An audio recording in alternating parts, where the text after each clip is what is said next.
मेरा नाम आशा है और मैं गांव की रहने वाली हूँ। मेरी उम्र यही कोई 25 से 26 साल होगी और मेरी अब शादी हो चुकी है और मैं अपने ससुराल में रहती हूँ। लेकिन एक दिन मेरा भाई अचानक मेरे घर पर आया था मुझसे मिलने के लिए। मेरे भाई का नाम मुकेश है। हम और मुकेश ने साथ में खाना खाया रात को और खूब बातें की। तो उसने अपने बारे में बताने लगा। कहा, दीदी, मैं पढ़ाई पूरी करने के बाद मैंने शहर में नौकरी करने की सोची है। जब मैं शहर पहुंचा तो काफी भटकने के बाद मुझे एक दुकान में नौकरी मिली। मैं अपना काम पूरी ईमानदारी से करता था, जिसके चलते कुछ ही दिनों में मैं उस दुकान के मालिक का चहीता बन गया। सेठ की उम्र करीब 60 साल की थी और उनकी कोई औलाद नहीं थी। अब सेठ जी अपने खास कामों के लिए मुझे ही हर जगह भेजने लगे। एक दिन सेठ जी ने मुझे एक ब्रीफ केस दिया और मुझसे बोला, इसे मेरे घर पर दे आओ। जब मैं सेठ जी के घर पहुंचा और मैंने डोरबेल बजाई, कुछ देर बाद दरवाजा खुला। जिसने दरवाजा खोला उसे देखकर मैं हैरान नहीं गया। मैं अपने आने की वजह भूल गया। मैं उसे ही देखता रह गया। वह नींद में से उठकर आई थी। आंखों में नींद की खुमारी थी। उसके ब्लाउज से उभार दिख रहे थे।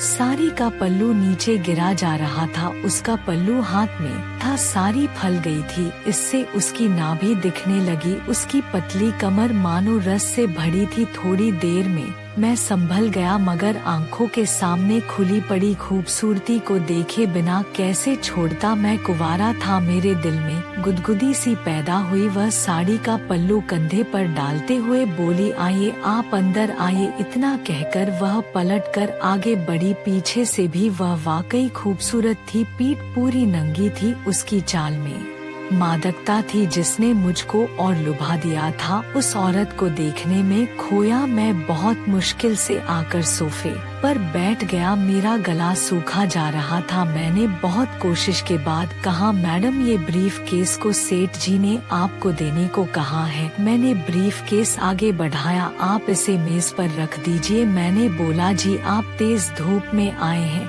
थोड़ा ठंडा हो जाएगा। कहते हुए वह साथ वाले कमरे में गई और कुछ देर बाद पानी की बोतल, 2 कोल्ड ड्रिंक ले आई और मेरे सामने वाले सोफे पर बैठ गई। मैं पानी की बोतल उठाकर सारा पानी गटगटा कर पी गया। वह औरत कोल्ड ड्रिंक की बोतल खोलने के लिए मेज के नीचे रखे ओपनर को लेने के लिए झुकी तो फिर उसका पल्लू गिर गया और उभार दिख गए। मेरी नजर वहीं अटक गई। उस औरत ने ओपनर से कोल्ड ड्रिंक खोली। उसने मेरी ओर एक कोल्ड ड्रिंक बढ़ाई। मैंने बोतल पकड़ी। मेरी उंगलियां उस औरत की नाजुक उंगलियों से छू गई। मुझको जैसे करंट सा लगा। उस औरत के जादू और मादकता ने मुझको घायल कर दिया था। मैं खुद को काबू में ना रख सका और उस औरत यानी अपनी सेठानी से लिपट गया। जब उसने कोई विरोध नहीं किया तो मेरी हिम्मत और बढ़ गई। मैं उसको बेहताशा चूमने लगा और धीरे धीरे वह भी मेरा साथ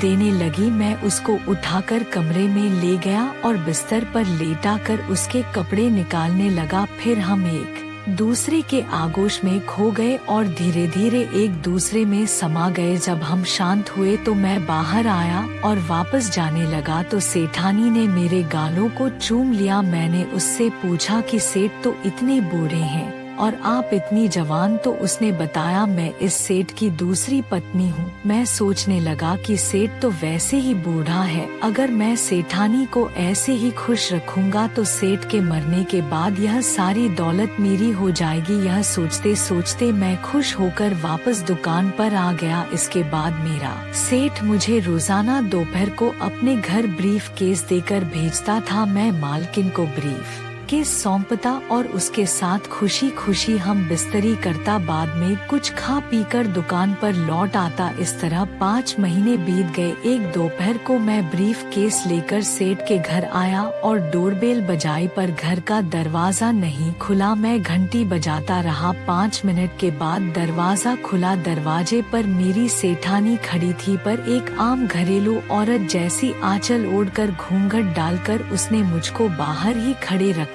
और कहा, रोहन, मुझे माफ करो, हमारे संबंध बनाने की बात सेठ जी तक पहुंच गई है। वे रंगे हाथ पकड़ेंगे तो हम दोनों की जिंदगी बर्बाद हो जाएगी। हमारी भलाई अब इसी में है कि हम चुपचाप अलग हो जाएं। आज के बाद तुम कभी इस घर में मत आना। इतना कहकर सेठानी ने दरवाजा बंद कर दिया। मैं मानो किसी खाई में गिर गया। मैं तो यह सपना देख रहा था कि करोड़पति सेठ की दूसरी पत्नी मेरी बाहों में होगी। बूढ़े सेठ की मौत के बाद मैं इस घर का मालिक बनूंगा, मगर मेरा सपना ताश के पत्तों के महल की तरह तेज हवा से उड़ गया। ऊपर से ये डर सता रहा था कि कहीं सेठ मुझे नौकरी से तो नहीं निकाल देगा। मैं दुकान की ओर चल दिया, लेकिन समय ऐसे ही गुजरता रहा और जब सेठ ने इस बारे में मुझसे कोई बात नहीं की तब जाकर मेरे मन को राहत मिली। कुछ दिनों बाद मुझे पता चला कि सेठानी प्रेग्नेंट है। तब मुझको समझ आने लगा कि उसने सिर्फ मेरा इस्तेमाल किया है। मैं गुस्से से सेठानी के पास पहुंचा तो उसने मुझे बताया, रोहन तुम्हें नहीं मालूम कि सेठ मुझे डांस बार से लाए थे। उसने मुझसे शादी की और इस घर की मालकिन बनाया, पर हमारी कोई औलाद नहीं थी। मैं सेठ को उपहार के तौर पर बच्चा देना चाहती थी। सेठ ने भी मेरी बात मानी। हमने तुम्हारे साथ नाटक किया, हो सके तो मुझे माफ कर देना।